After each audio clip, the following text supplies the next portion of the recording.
Assalamualaikum warahmatullahi wabarakatuh.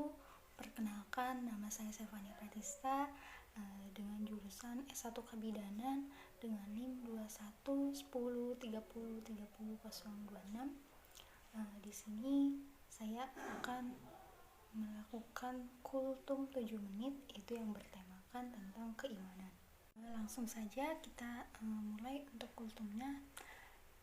Assalamualaikum warahmatullahi wabarakatuh. Alhamdulillahirabbil alamin wa bihi nasta'inu ala umuri dunya waddin. Wassalatu wassalamu ala asrofil anbiya'i wal mursalin sayyidina wa maulana Muhammadin, amma ba'du. Puji syukur marilah kita panjatkan kehadirat Allah Subhanahu wa taala yang telah memberikan nikmat iman, nikmat sehat, sehingga kita masih bisa diberi kesempatan untuk mendengarkan kultum pada hari ini. Sholawat serta salam semoga tercurah limpahkan kepada junjungan kita Nabi besar Muhammad Sallallahu Alaihi Wasallam, kepada keluarganya, sahabatnya, hingga kita selaku umatnya hingga akhir zaman. Amin ya rabbal alamin. Materi yang akan saya bawakan pada kultum 7 menit ini yaitu mengenai tentang keimanan. Iman secara bahasa berasal dari kata amana, yuminu, imana, yang artinya yaitu kepercayaan. Iman bukan hanya sekadar kepercayaan, melainkan sebuah keyakinan. Orang dapat dikatakan sebagai mukmin apabila orang tersebut beriman dengan sempurna ketika memenuhi 3 unsur membenar, yaitu membenarkan dengan hati, diucapkan dengan lisan, diamalkan dengan perbuatan. Apabila seseorang mengakui dalam hatinya tentang keberadaan Allah Subhanahu wa taala, tetapi tidak diikrarkan dengan lisan, tidak dibuktikan dengan amal perbuatan, maka orang tersebut tidak dapat dikatakan sebagai mukmin. Sebab ketiga unsur keimanan tersebut merupakan satu kesatuan yang utuh dan tidak dapat dipisahkan. Beriman kepada Allah adalah kebutuhan yang sangat mendasar bagi seseorang. Allah memerintahkan agar umat manusia beriman kepadanya, sebagaimana firman Allah yang artinya, "Wahai orang-orang yang beriman, tetaplah beriman kepada Allah dan Rasul-Nya Muhammad, dan kepada kitab Al-Quran yang diturunkan kepada Rasul-Nya, serta kitab yang diturunkan sebelumnya. Barang siapa ingkar kepada Allah, malaikatnya, kitab-kitabnya, Rasul-Rasulnya, dan hari kiamat, maka sesungguhnya orang itu telah tersesat sangat jauh." Surat An-Nisa ayat 136. Arti iman dalam Al-Quran dan hadis.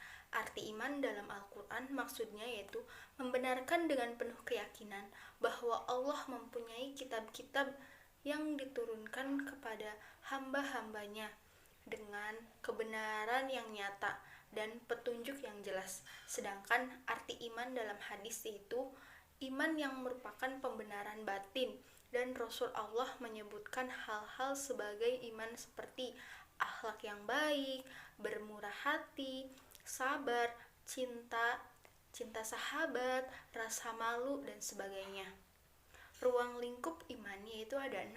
Yang pertama, beriman kepada Allah. Yang kedua, beriman kepada malaikat. Yang ketiga, beriman kepada kitab-kitab. Yang keempat, beriman kepada Rasul. Yang kelima, beriman kepada hari kiamat. Dan yang keenam, beriman kepada qada dan qadar. Tingkatan iman yaitu yang pertama ada taklid, yaitu keyakinan yang didasarkan atas pendapat orang yang diikutinya tanpa dipikirkan. Yang kedua yaitu yakin, yaitu tingkat keyakinan yang didasarkan atas bukti dan dalil yang jelas, tetapi belum sampai menemukan hubungan antara objek keyakinan dengan dalil yang diperoleh.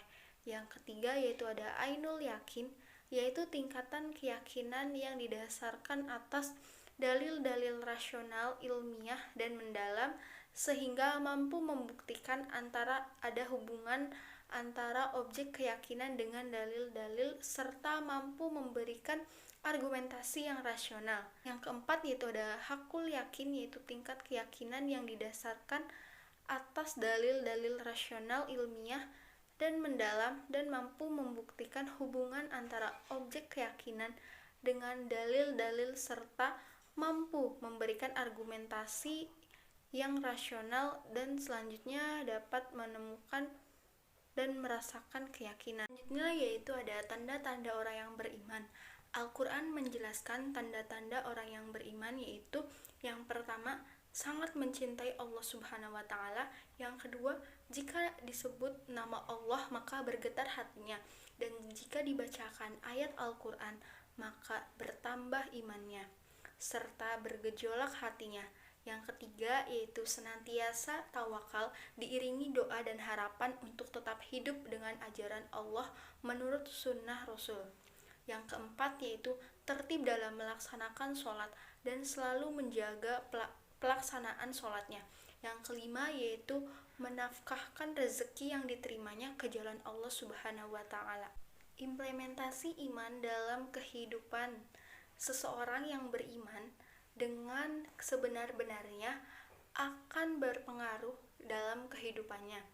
Sebagai berikut beberapa manfaat dan juga pengaruh iman pada manusia. Yang pertama yaitu iman akan melenyapkan kepercayaan pada kekuasaan benda. Hanya Allah yang patut disembah dan tempat meminta pertolongan. Tidak ada satupun yang dapat terjadi kecuali atas izin Allah. Yang kedua yaitu iman menanamkan semangat berani menghadapi maut. Iman memberikan ketentraman jiwa. Yang keempat yaitu iman mewujudkan kehidupan yang baik. Yang kelima yaitu iman melahirkan sikap ikhlas dan konsekuen. Dalam surat Al-An'am ayat 162 yaitu katakanlah sesungguhnya sembayangku, ibadahku, hidupku dan matiku hanya untuk Allah, Tuhan semesta alam. Yang keenam yaitu memberikan keberuntungan. Yang ketujuh yaitu iman mencegah penyakit. Berikut adalah cara agar manusia dapat meningkatkan keimanan kepada Allah Subhanahu wa Ta'ala. Yang pertama yaitu kita memperbaiki sholat untuk bisa meningkatkan iman. Salah satunya yaitu dengan memperbaiki sholat. Sholat saja tidak cukup, tetapi melainkan membutuhkan sholat yang khusyuk dan juga berkualitas. Yang kedua yaitu melakukan evaluasi diri. Evaluasi ini adalah untuk mengukur sejauh apa kita telah beriman dan melaksanakan perintah Allah.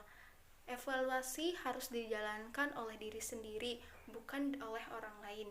Yang ketiga yaitu mengikuti majelis ilmu. Menghadiri majelis ilmu adalah cara juga agar keimanan kita dan ketakwaan kita bisa meningkat. Majelis ilmu tentu akan memberikan banyak hikmah dan juga pencerahan kepada kita. Yang keempat yaitu memperbanyak zikir. Dengan cara berzikir artinya kita sedang mengingat Allah Subhanahu wa Ta'ala. Zikir tidak selalu dalam bentuk bacaan yang panjang ataupun dalam berbagai hitungan. Berzikir mengingat Allah bisa dilakukan di mana saja, kapan saja, dan dengan kondisi apapun. Yang kelima yaitu bersedekah. Bersedekah dapat diartikan pemberian seseorang muslim kepada orang lain secara sukarela dan ikhlas, tanpa dibatasi oleh waktu dan jumlah tertentu. Dengan bersedekah, kita dapat mendapatkan keberkahan serta dapat meningkatkan rasa keimanan. Mungkin itu saja yang bisa saya sampaikan, kurang lebihnya mohon maaf. Wabillahi taufiq wal hidayah. Wassalamualaikum warahmatullahi wabarakatuh.